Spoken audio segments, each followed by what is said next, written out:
Black boy sings at church fundraiser to save his mother, unknowingly performing for his estranged father, who's the main donor. His voice cracked not from nerves, but from hunger. The boy hadn't eaten since the night before, and even then, it was a slice of stale bread and half a banana. Yet as he stepped onto the pulpit stage, the packed church went dead silent, holding its breath for a miracle. 12-year-old Malik Johnson clutched the microphone like it held the last thread tying his world together. The old Baptist church, dimly lit and brimming with rustling Sunday suits, echoed the creaks of wooden pews shifting under expectation. Stained glass windows cast rainbow shards over his second-hand shoes. His mother, Denise, watched from the front row in a wheelchair, her chemo scarf wrapped like a crown, her eyes tired but burning with pride. "Go ahead, baby," she whispered, her voice too weak for anyone but God to hear. Malik cleared his throat and began. He didn't sing like a child. He sang like someone drowning, like someone begging for air. His voice was too big for his small chest, rising from the cracks of concrete sidewalks and the night cries of sirens, from the empty fridge and the eviction notice still folded in his backpack. It soared, stumbled, then soared again. Somewhere in the third pew, a white man named Richard Bennett forgot to blink. He had come because someone at his firm suggested a community outreach photo op. Clean-cut, Harvard-educated, with a Rolex and a portfolio fat with oil stocks, Richard was the kind of man who only came to church when a camera did. He didn't remember the boy, not yet, but he remembered the voice. The same voice had once echoed down a cheap motel hallway 13 years ago in Atlanta, when he was young, drunk, and pretending not to care. When a black woman named Denise had sung Nina Simone to herself after their last argument. When she had told him she was keeping the baby. Now, that baby was singing to save her life. As Malik reached the final verse, the organist, an old blind man named Rufus, felt tears sliding down his cheeks. The choir behind the boy had gone still, some with hands over their hearts. Reverend Clay had silently stepped down from the altar, clutching his Bible like it was the only thing keeping him from breaking. The crowd burst into a standing ovation, not out of politeness but because silence would have been a sin. Richard didn't clap. He stood frozen. "Denise," he mouthed, eyes bouncing between the boy and the woman in the chair. And suddenly the years collapsed. She hadn't called. She hadn't chased him. No lawsuits. No media. No drama. Just left. Just raised that child. Just fought cancer in silence. He turned to his assistant. "What's this fundraiser about again?" She handed him the pamphlet, already wrinkled. "Save Denise Johnson, help a mother beat stage for cancer." There was a black and white photo of her smiling weakly from a hospital bed. He felt something in his chest twist like a knife. His wife had never looked like that. His other kids never cried when they ran out of bread. And yet here was this boy, his boy, giving everything to a crowd of strangers, never knowing the man who helped make him was less than 50 feet away. The donations started rolling in after the song. Folded bills. Gold envelopes. Even Reverend Clay stepped up and gave his monthly salary. "God gave us this voice," he said, placing his hand on Malik's shoulder. "Now let us give something back." Backstage, Malik sat beside his mother, wiping sweat from his brow. "Did I do okay?" "You did more than okay, baby. You made them feel it." She coughed hard. He held her hand. "I wish Daddy was here," Malik whispered. Denise froze for a split second, then smiled, soft and sad. "Your daddy," she paused. "Your daddy was just passing through." Richard stood in the back hallway, hidden behind a pillar, heart hammering. He heard every word. He wanted to walk in. Say something. Anything. But how do you say sorry for a lifetime? Outside the church, cameras flashed. Reporters began trickling in after word of the miracle voice started buzzing on local stations. The fundraiser had only been planned for 50 people. Over 300 showed up. Denise's old friend Patrice brought food donations. Someone else offered to pay the next 3 months' rent. The collection basket was overflowing. But none of that compared to the check that Reverend Clay found under the last pew. $250,000. No name. Just a yellow sticky note on top. For Denise and her son. Use it wisely. That night, Denise lay in bed in the tiny one-bedroom apartment. Malik curled next to her, humming the tune from his performance. "Why do you sing like that?" she asked gently. He didn't hesitate. "Because it hurts less when I sing." She closed her eyes. Across town, In a penthouse full of silence and glass, Richard stood at his window, staring out at the city. He still hadn't called. Couldn't. What would he even say? But in the mirror, for the first time in years, he didn't recognize the man looking back. And maybe, just maybe, that was a good thing. The next morning, the church phones wouldn't stop ringing. Reverend Clay, halfway through his black coffee and a leftover biscuit, picked up the receiver for the fourth time in 10 minutes. Yes, ma'am, the boy's name is Malik Johnson. No, we're not sure if he's performing again. Yes, the donations are being collected safely. He rubbed his temples. No, we haven't identified the anonymous donor. God works in mysterious ways, ma'am. Thank you for your call. He hung up and exhaled deeply. Outside, the usually quiet church steps had become a parade of reporters, photographers, and volunteers. They all wanted something: a story, a picture, a soundbite, a slice of the miracle. But Reverend Clay was thinking only of one thing: that check. $250,000. In a basket that usually collected singles and crumpled fives. No name. No glory seeker demanding recognition. Just that note, written in clean handwriting. He looked again at the security footage. Nothing useful. Grainy angles, a blur of dark coats, and moving feet. The donor had been careful. No one had seen him leave the check. But he had a hunch. Not from evidence, but from the gut, the way a preacher sometimes feels the devil long before he sees him. He picked up the church phone and dialed a number written in the back of his Rolodex. It rang once. Twice. A voice answered. Sharp. Controlled. Bennett Investments. This is Joanna. I need to speak with Richard Bennett, Clay said. Tell him it's Reverend Clay from Mercy Baptist Church. A pause. Then, the voice returned. Hold, please. 2 minutes passed. Then Richard's voice, polished but frayed around the edges. Reverend. Surprised to hear from you. Clay didn't hesitate. I think you dropped something important in my church last night. Silence. Richard's breath caught. I'm not sure what you mean. I think you know exactly what I mean. That check could cure her. Or at least buy her time. Another pause. Then, softly, how's the boy? Clay smiled, but it didn't reach his eyes. He's better than most grown men I know. And he deserves answers. I'm not ready. You think he is? Richard didn't answer. Listen, Clay said, voice lowering. You walked into a house of God. That check didn't come from your wallet. It came from your soul. Don't waste that spark by hiding again. I just wanted to help. Quietly. Help? Clay said, isn't quiet when it's owed. Click. The line went dead. Across town, Richard sat back in his office chair, staring at the city skyline. On his desk sat an old photograph he'd unearthed last night. Denise, smiling, holding a newborn. He had never seen the baby, never wanted to. Now that same child's voice echoed in his head like a haunting. At the hospital, Denise sat in a faded pink gown, waiting for her name to be called. The donations had made it possible for her to restart aggressive treatment. A new oncologist. Better meds. A chance. But still, she felt cold inside. Something about Malik's performance had shifted the air, like a door opened behind her without warning. Mom, Malik said, sitting beside her in his school uniform. Why are they taking so long? They're just busy today, baby. That's all. He stared at her. You don't have to lie. She looked away. His eyes were too much like someone else's. Sharp. Curious. Dangerous. You're not going to die, right? She smiled weakly.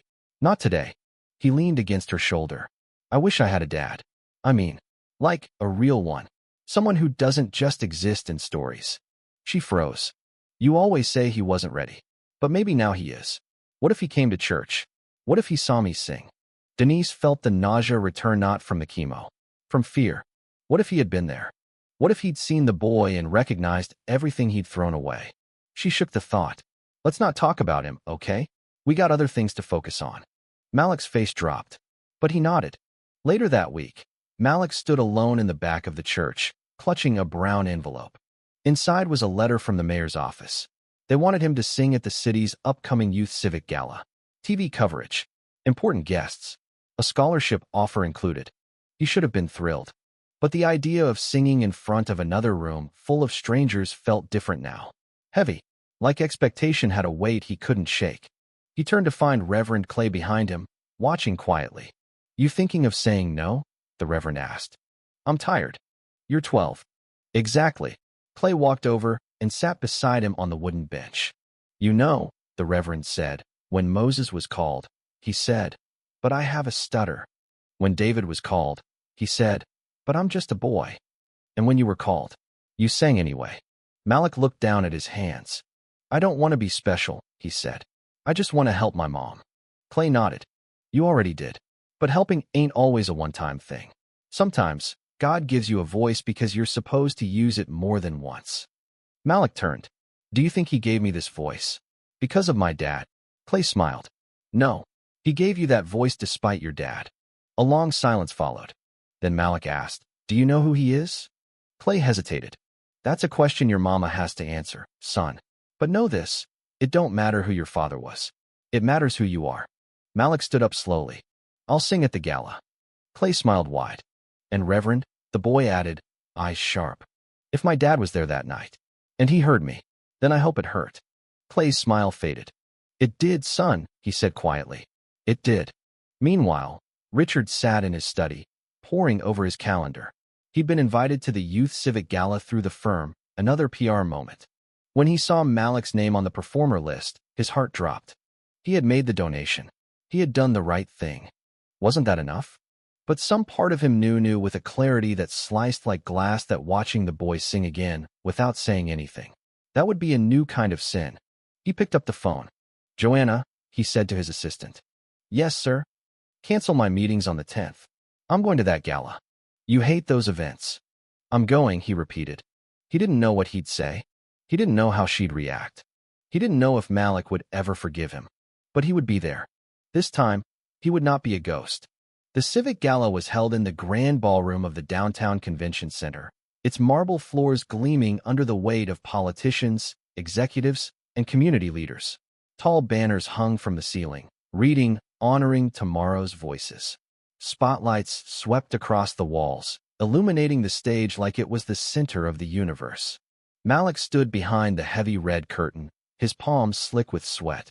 His tie choked him. He hadn't eaten more than a few bites of cereal that morning, not because there wasn't food now there was, but because his stomach turned every time he thought about the stage. This wasn't his church. These weren't neighbors or friends. This was a different world, one filled with men in suits and women in heels that clicked too loudly. A world that had never cared about him until he opened his mouth to sing. Behind him, a production assistant with a headset was whispering cues into a walkie-talkie. "You're up in 90 seconds, she said to Malik without looking at him. He nodded stiffly. From the other side of the curtain, the MC's voice boomed. "And now, ladies and gentlemen, please welcome our final performance of the evening, a young man whose story captured the heart of this city, Malik Johnson." The applause began. It wasn't the thunderous kind he remembered from the church. It was polite, polished, the kind that said, "Show us what you got, kid." The curtain rose. Malik stepped into the light. It blinded him for a moment. He blinked, scanning the crowd, though he didn't really see anyone. Just shadows and shapes. Except one man. A white man. Second row. Gray suit. Blue tie. Watching him like the world had stopped turning. Malik looked away quickly, heart hammering. Something about the man's eyes, something sharp and trembling, made his throat close. He clutched the mic. The pianist began. The first notes rolled out, gentle as rain. Malik opened his mouth, and nothing came out. Silence. He tried again. Still nothing. A rustle moved through the crowd. A few cleared throats. One awkward cough. The pianist slowed, uncertain. Backstage, Denise watched from a wheelchair, her nails digging into the arms of her seat. She leaned forward as if willing her son to find his voice. Then without warning, Malik exhaled hard, closed his eyes, and let it go. He didn't sing the song he had rehearsed. He sang something else entirely. A melody his mama used to hum at night, when the power was out and the sirens were loud outside, and he was too scared to sleep. A wordless tune, pure feeling. No lyrics, no structure, just sound. It was haunting and holy and raw. A gasp moved through the ballroom. People leaned forward. Malik sang with a kind of grief that didn't belong to children. A grief borrowed from the world, from his mother's pain, from his own hunger, from every locked door and long silence. His voice climbed and cracked and soared. Not perfect, but honest. And then it ended. The last note floated above them like smoke. Silence. Then, slowly, impossibly, came applause. It built like thunder. People stood. People cried. Cameras flashed. In the second row, Richard didn't move. He sat, trembling, hands clenched, staring up at the boy he now knew without question was his son. He had Denise's cheekbones, his own nose, and a fire in his chest that neither had given him, but life had forced him to build. Backstage, Malik staggered off stage and into his mother's arms. She held him like she hadn't since he was 5. "You made me feel like I could fly," she whispered. "I couldn't remember the words," he said, still dazed. "Didn't need him." Behind them, someone cleared his throat. They turned. Richard stood there. No security. No assistant. No tie. Just a man. Denise froze. Her eyes hardened instantly. "What are you doing here?" she said. "I needed to see him," Richard said, voice low. "I needed to hear him." Malik looked between them, confused. "Mom." She didn't answer. "I'm sorry," Richard said. "I know I don't deserve to be here. I know what I didn't do can be undone. But I heard him at the church. I recognized your name. I saw you. And I knew." Denise stood up from her chair despite the pain. "You knew," she said bitterly. "And you walked away again." "I left a check." "Don't you dare buy your way into his life." Malik stepped back. "Wait, what's going on?" Denise looked at him, her face torn between truth and protection. Malik saw it all in her eyes. The years. The silence. The pain. "Is this him?" he asked. She didn't answer. Richard stepped forward. "Malik." "Don't," she warned. But Malik turned to him. "Are you my dad?" Richard's breath caught. "I think I am," he said. "I don't know how to prove it. But yes, I believe I am." Silence. Malik stared at him. "You believe?" "I never did a test. I ran away before I could. That was a lifetime ago. But now after seeing you, hearing you, I'd bet everything I own on it." Malik's eyes filled, but he didn't blink. "Why now?" he asked. "Why not before?" Richard looked down. "Because I was a coward," he said. "Because I thought I had too much to lose. And I didn't realize what I was losing until it was too late." Denise stepped between them. "You don't get to confuse him. You don't get to show up now and rewrite the story." "I'm not here to rewrite anything," Richard said softly. "I just want to tell the truth." "Truth?" she scoffed. "You buried the truth 13 years ago." "I know," he said. "And it's haunted me every day since." He looked at Malik again. "You don't have to forgive me. You don't even have to talk to me. But I'll be at the park tomorrow. The one across from Mercy Hospital. Noon. If you want to ask me anything, or just yell at me, I'll be there." He turned to Denise. "You raised a hell of a son." Then he left. Malik stood frozen. His throat burned. He felt like he had sung too much, heard too much, felt too much. Denise reached for him. "I'm sorry, baby." But Malik shook his head. "I just need to think." He walked away slowly, one hand dragging across the wall, eyes far, far away. That night, he didn't eat dinner. He didn't cry. He just lay in bed and stared at the ceiling, listening to the hum of the fridge and the sound of his mother coughing in the other room. And at exactly 11:49 p.m., he whispered into the dark, "Why did he give me a voice if he didn't want to hear it?" The next morning, the park across from Mercy Hospital sat quiet beneath a sky thick with low gray clouds. Wind stirred the trees gently, brushing over the empty swings and faded benches like fingers turning pages in an old book. Richard sat alone on the far bench. No suit, no phone, no Rolex. Just a man with tired eyes and shaking hands, waiting to be confronted by the past he'd once left behind. He didn't expect the boy to come. In fact, a part of him hoped he wouldn't. Because if Malik did come, Richard would have to look into the boy's face and own everything he'd done and everything he'd refused to do. But at 12:07 p.m., the sound of footsteps on gravel made him look up. Malik stood there, alone, hands in the pockets of his oversized hoodie, a backpack slung over one shoulder, eyes unreadable. "You're late," he said. Richard gave a thin smile. "I thought you wouldn't come." "I almost didn't." Silence stretched between them. "Mind if I sit?" Malik asked, already sitting down before Richard could answer. For a moment, they said nothing. The air was heavy, not with rain, but with something far more human. "I didn't bring you here for a scene," Malik said. "I just want answers. No speeches. No crying. Just the truth." Richard nodded slowly. "That's fair." Malik looked straight ahead. "Why'd you leave?" Richard took a deep breath. "I was 23. Scared. Immature. I'd just started my job at the firm. Your mom and I met at a conference. I was drunk, arrogant, thought I was invincible. When she told me she was pregnant, I froze. All I could think about was what I'd lose. My future, my family's reputation, my career. He glanced at Malik. But I didn't think about what you would lose. Malik clenched his jaw. You didn't even call. Not once. I didn't know how, Richard said. I told myself she'd be better off without me, that I'd only ruin things. But that was a lie. I just didn't want to feel guilty. I wanted to forget. He looked down at his hands. And I did. For a while. I got married. Had kids. Bought a house. But then, I started seeing things. Hearing things. Little reminders. A voice in a crowd that sounded like yours. A boy on the subway with your eyes. And then, that night in the church. Malik turned. You knew right away? I wasn't sure. But when you sang, I knew. Silence again. Malik rubbed his fingers together. Do they know? Your other family?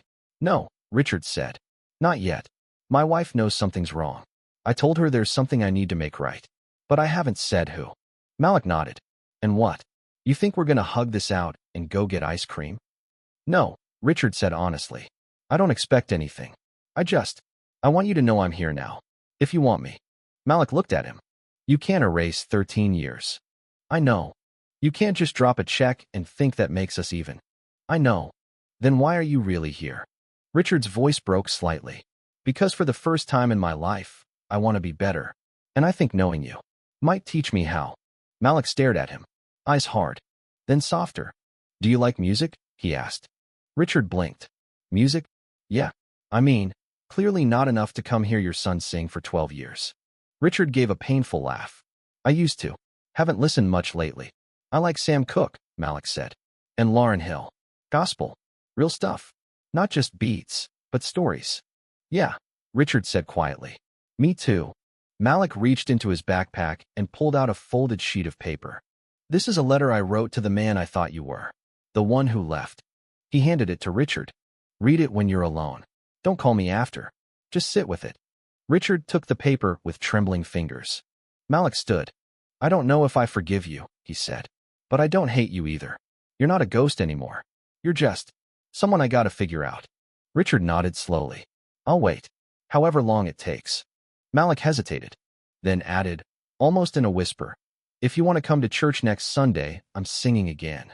He turned and walked away. Richard sat on the bench for a long time after that, clutching the letter in both hands like it might disappear. That Sunday, Malik sang again. The church was packed not with reporters or cameras, but with neighbors, strangers, and people who had simply heard.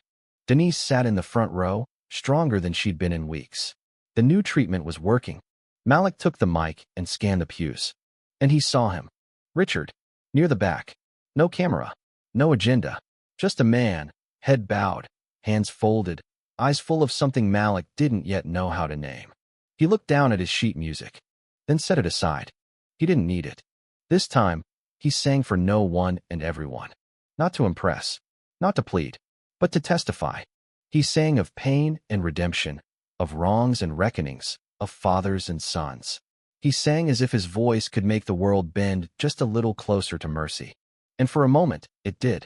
When the song ended, the church sat in still silence. Then rose all of them in quiet, standing honor. Malik stepped back, tears in his eyes. In the crowd, Richard stood too.